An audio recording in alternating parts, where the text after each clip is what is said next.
Je t'ouvre mon cœur, Seigneur. Je t'ouvre mes mains, Seigneur. La paix de Dieu en votre cœur. C'est vraiment dans la joie que je vous accueille à nouveau, dans la fraîcheur de l'hiver, la beauté de la création, à la Maison Emmanuel de l'île d'Orléans pour poursuivre la contemplation de la parole de Dieu. On se rappelle que contempler, c'est fixer notre regard. C'est se laisser toucher, imprégner par la parole de Dieu. La parole, elle est vivante et elle transforme nos cœurs. Tous les jours, Dieu passe et jette une semence, nous dit le pape François. Alors, on est appelé à accueillir cette semence et surtout à prendre soin de notre cœur parce que la semence, c'est dans le cœur qu'elle se dépose. Et si on veut qu'elle porte du fruit, bien, il faut qu'elle se dépose dans la bonne terre. Alors, laissons-nous disposer le cœur.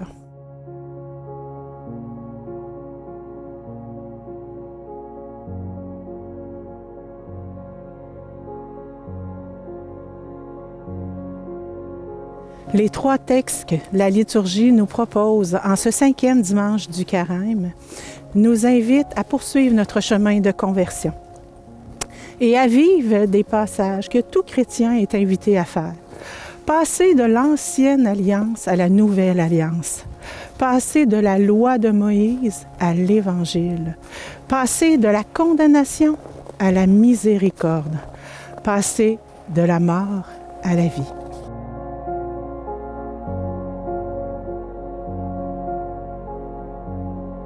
C'est dans l'Esprit Saint qui a inspiré la parole de Dieu qu'on est invité à ouvrir notre cœur et à la laisser prendre vie en nous.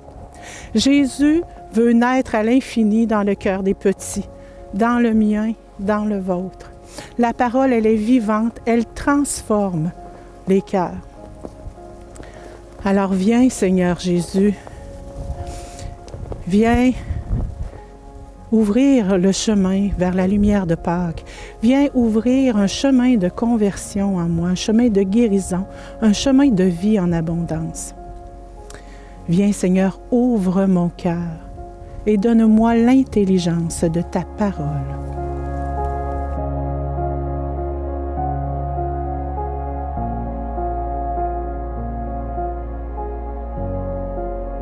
De l'Évangile selon saint Jean. En ce temps-là, il y avait quelques Grecs parmi ceux qui étaient montés à Jérusalem pour adorer Dieu pendant la fête de la Pâque. Ils abordèrent Philippe, qui était de Bethsaïde en Galilée. Ils lui firent cette demande. « Nous voudrions voir Jésus. » Philippe va le dire à André, et tous deux vont le dire à Jésus. Alors Jésus leur déclare, « L'heure est venue où le Fils de l'homme doit être glorifié.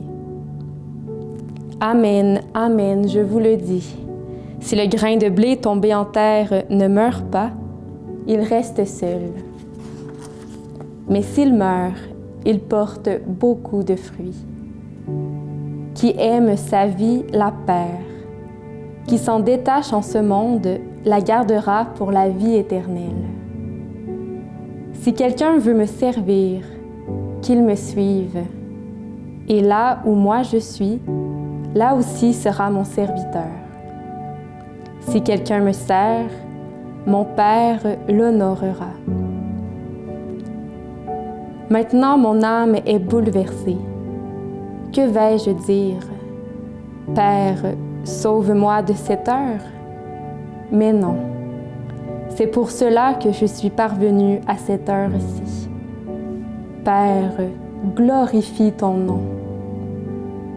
Alors, du ciel vint une voix qui disait, « Je l'ai glorifié et je le glorifierai encore. »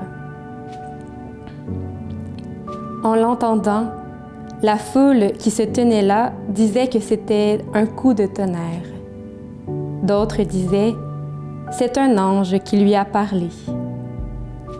Mais Jésus leur répondit, Ce n'est pas pour moi qu'il y a eu cette voix, mais pour vous. Maintenant a lieu le jugement de ce monde. Maintenant, le prince de ce monde va être jeté dehors. Et moi, quand j'aurai été élevé de terre, j'attirerai à moi tous les hommes. Il signifiait par là de quel genre de mort il allait mourir. Acclamons la parole de Dieu. Louange à toi, Seigneur Jésus.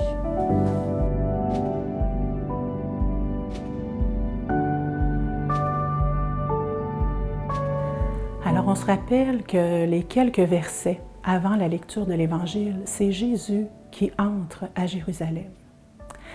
Alors, je vous invite bien simplement à entrer avec moi dans la parole de Dieu. Je vous invite à une contemplation. Et c'est par le cœur de Marie que nous allons contempler cette parole. Alors, je vois Jésus qui entre à Jérusalem. J'entends les cris, les acclamations de la foule et je communie à la joie des disciples. Je vois arriver les quelques Grecs qui font une demande à Philippe. Nous voulons voir Jésus. Et Philippe de s'adresser à André et les deux s'approchent de Jésus. Alors je vois Jésus, parole faite chair. Jésus, la parole vivante qui transforme nos cœurs. Et j'entends sa voix, une parole surprenante. Si le grain est tombé en terre, ne meurt pas, il reste seul.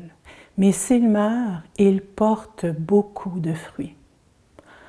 Alors je suis touchée par cette image que Jésus prend pour parler de lui, pour parler de ce qui s'en vient, c'est-à-dire la mort-résurrection.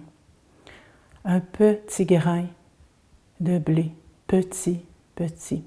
Alors je suis touchée vraiment par l'humilité de Jésus. Et j'entends à nouveau sa voix. Si quelqu'un veut me servir, qu'il me suive. Suivre Jésus, c'est prendre le chemin de la croix. Hein?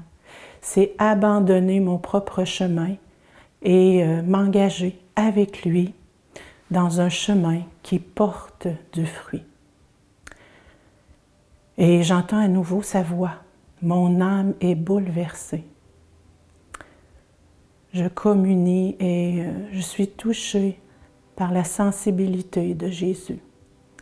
Mais on sait qu'il va répondre et qu'il va aller jusqu'au bout, c'est-à-dire jusqu'à la mort sur la croix, par amour pour son Père et par amour pour chacun de nous. Suivre Jésus, c'est vraiment un chemin d'espérance. Suivre Jésus, c'est déjà et voir dès aujourd'hui la plante dans la semence, la Pâque dans la croix et la vie dans la mort.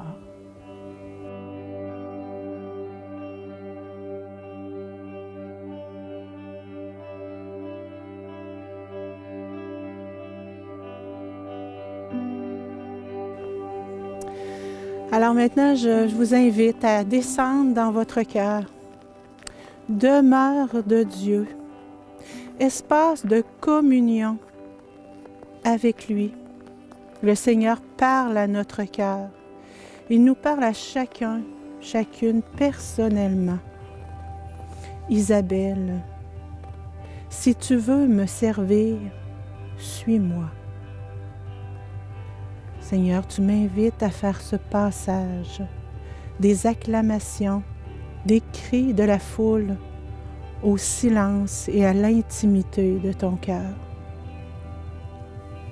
Seigneur, je m'ouvre à ton cœur et j'emprunte ce chemin de la croix à ta suite pour que la vie jaillisse en abondance. Je t'ouvre mon cœur, Seigneur. Je t'ouvre mes mains, Seigneur.